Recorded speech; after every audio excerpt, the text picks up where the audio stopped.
When we tell you that we lost our grandmother, you may or may not understand the magnitude of our grief. We've all had a very unique relationship with Grandmom, and all of our grandparents for that matter, that not everyone gets to experience.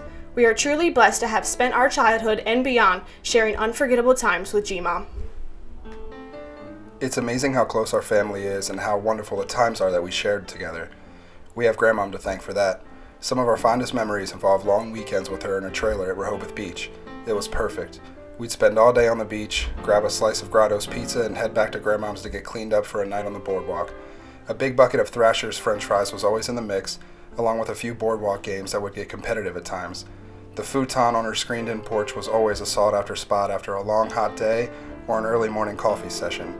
Usually Pop-Up Joe would sneak us a ride on the golf cart in between. Grandmom always took the initiative to plan our annual Outer Banks and Myrtle Beach vacations that would bring us together regardless of our busy schedules. We'd go off the grid for those weeks to relax and laugh together. She loved watching the family play a game of football on the beach or attempt to throw little me in the air in true cheerleader fashion.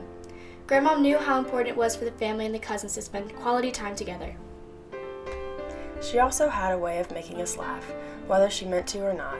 Her funny phrases like, "do what," or "I'm going to smack the snot out of you," which were usually directed towards Aunt Jill or Pop-Up Joe, are phrases that we will always repeat in memory of her.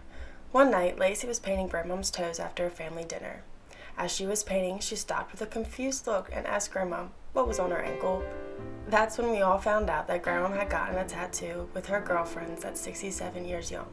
Aunt Jill still couldn't believe her eyes. She actually tried to scratch it off because she thought it was fake. But the hands down funniest Grandmom story went down in Myrtle Beach with all of us grandkids snuggling in her bed. This one always seems to find its way into every family gathering and conversation. This is a story for our own memories and perhaps another time. But let's just say that it was so memorable that Bryce, who was only 1 month old, swears he remembers it. Grandmom's house was always our safe haven. As children, we could always count on her and Pop-Up Joe to have plenty of snacks and sweets.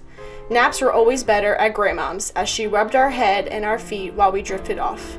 Some of my favorite times with her were the mornings before everyone else woke up. We'd sip our coffee together and chat. I truly felt like all my stresses and worries disappeared when I was in her home. She was always our biggest supporter and a giver. She had a way of sending us little surprises to remind us she was thinking of us.